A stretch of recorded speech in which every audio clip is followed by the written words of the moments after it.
Introduction to Machining. Welcome to the first episode of our Machining Best Practices series. I'm Randy, and today, we're diving into the fascinating world of machining, where precision meets creativity. Machining is the art of shaping and transforming raw materials into intricate and precise components. It's a vital process in industries ranging from aerospace to manufacturing.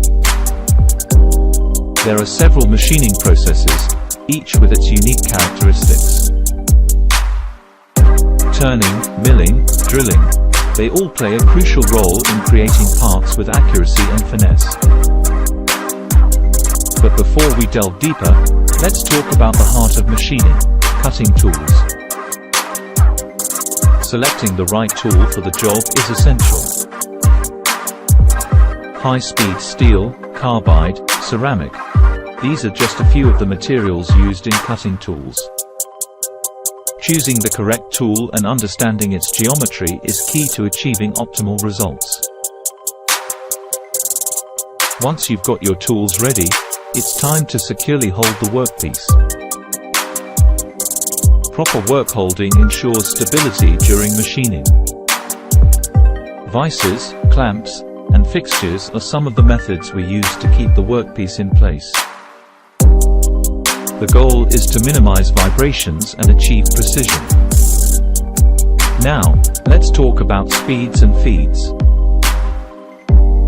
These two factors greatly impact the efficiency of the machining process.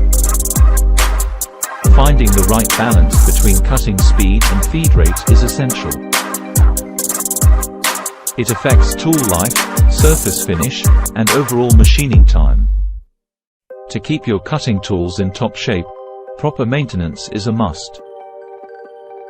Regular inspections, cleaning, and sharpening help extend tool life and maintain consistent results. Before we wrap up, let's emphasize the importance of safety in machining. Safety goggles, gloves, and proper ventilation are crucial. Always follow safety guidelines to protect yourself and those around you. And that concludes our introduction to machining. In the next episode, we'll explore another exciting aspect of machining best practices. Stay tuned. Don't forget to subscribe to our channel RMG TECH for more informative videos on machining and precision engineering.